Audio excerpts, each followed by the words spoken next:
বাইরের দেশও আমাদের থেকে খাতা কি নিয়ে যায়, চীনে নিয়ে যায়, আপনার কোরিয়াতে নিয়ে যায়, ইতালি নিয়ে যায়।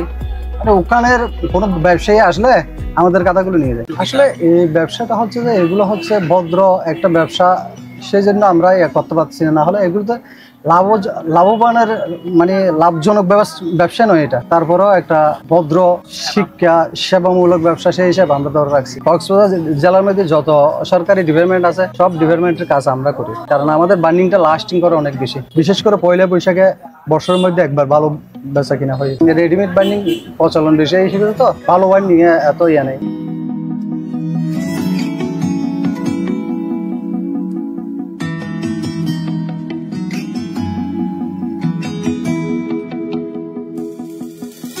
কাজের সাথে আমি আপনার 2003-04 দিকে থেকে সংযুক্ত হয়েছি। এর আগে বাবা করতো 1968 থেকে। এখানে কক্সবাজারে আর কোনো দোকান ছিল না। আমার বাবাটাই সর্বপ্রথম কক্সবাজার জেলার সর্বপ্রথম বার্নিং হাউস। এরপরে আমি 2003-04 দিকে হবে মনে হয় আসছি। তো উনি আমার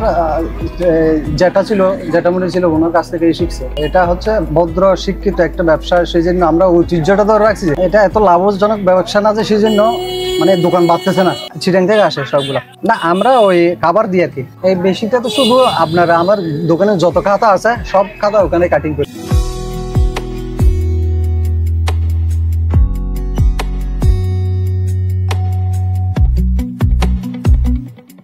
খাতা আমরা দোকানদারদের ব্যবসায়ীদের খাতা বিক্রি করি, আর বার্নিং বাচ্চাদের শিক্ষার্থীতে সব বই বাইন্ডিং করে খাতা বিক্রি করে।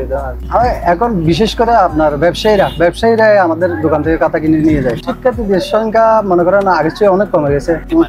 রেডিমেড বাইন্ডিং প্রচলন বেশি হিসেবে তো ভালো বাইন্ডিং এত ইয়া নেই। এখন সবাই কম টাকা জিনিস খুঁজে। আমাদের ব্যবসাতে আপনার পুঁজি বেশি, লাভ কম।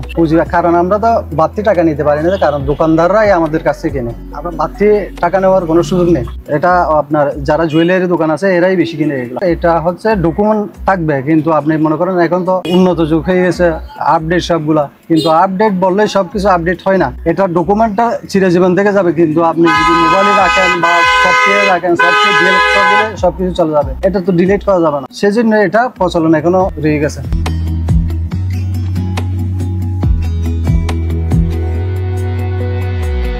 সকল প্রকার বাইন্ডিং করি। আর আমার বিশেষ করে এখন তো দেশের অবস্থা ভালো না, হলে আমাদের বাইরের দেশও আমাদের থেকে খাতা কি নিয়ে যায়। ধরেন আপনি ওই এখানে টুরিস্ট আসলে চীনে নিয়ে যায়, আপনার কোরিয়াতে নিয়ে যায়, ইতালি নিয়ে যায়।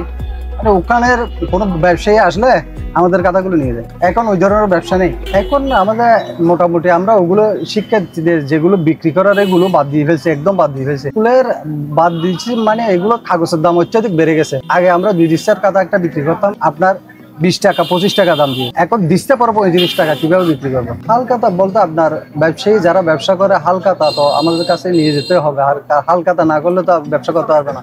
ওই সময় একটু বেচা বিক্রি একটু বেশি হয়। আর কাস্টমারের কোনো আপনার ইয়ে নেই, যে কোনো সময় আসতে পারে। কোনো সময় দেখা যায় সকালে আসছে বেশি, কোনো সময় দুপুরে, কোনো সময় বিকালে, কোনো সময় রাত্রে। যে কোনো খাতা বিক্রি করলে আমরা 10 টাকা ছাড় দিতে পারি। আমরা লাভ করি সীমিত, তেমন লাভ করি না।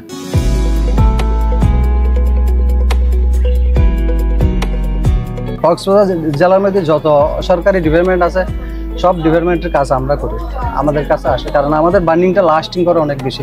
ডিসেম্বর ফাইনের একটা সিজন হয়, আর পয়লা বৈশাখে, বিশেষ করে পয়লা বৈশাখে বছরের মধ্যে একবার ভালো বেচা কিনা হয়। অনেক সময় দেখা যাচ্ছে বেশি পুরাতন হয়ে গেলে অ্যাডভান্স নিতে হয়, না হলে নিয়ে যায় না। যেমন এই ধরনের আমি রোহিঙ্গা ক্যাম্পে যেখানে পুতুপালং আছে না, পুতুপালং থেকে যে সময় রোহিঙ্গা আসছিল প্রায় আপনার 30-40 হাজার টাকার জিনিস এখানে থেকে গেছে। ভালো বাইন্ডিং করতে দিয়ে আমি যখন অ্যাডভান্স নিয়ে নেই ফেলে চলে গেছে। অনেক ক্ষতি হয়েছে এটা।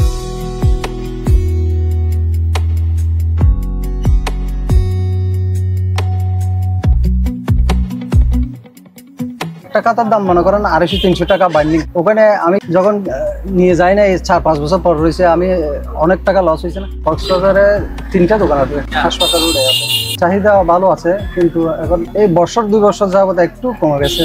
এটা হচ্ছে দেশের পরিস্থিতি অনুযায়ী কাজটা কমে গেছে। আমার দোকান না, সব দোকানে এই ধরনের।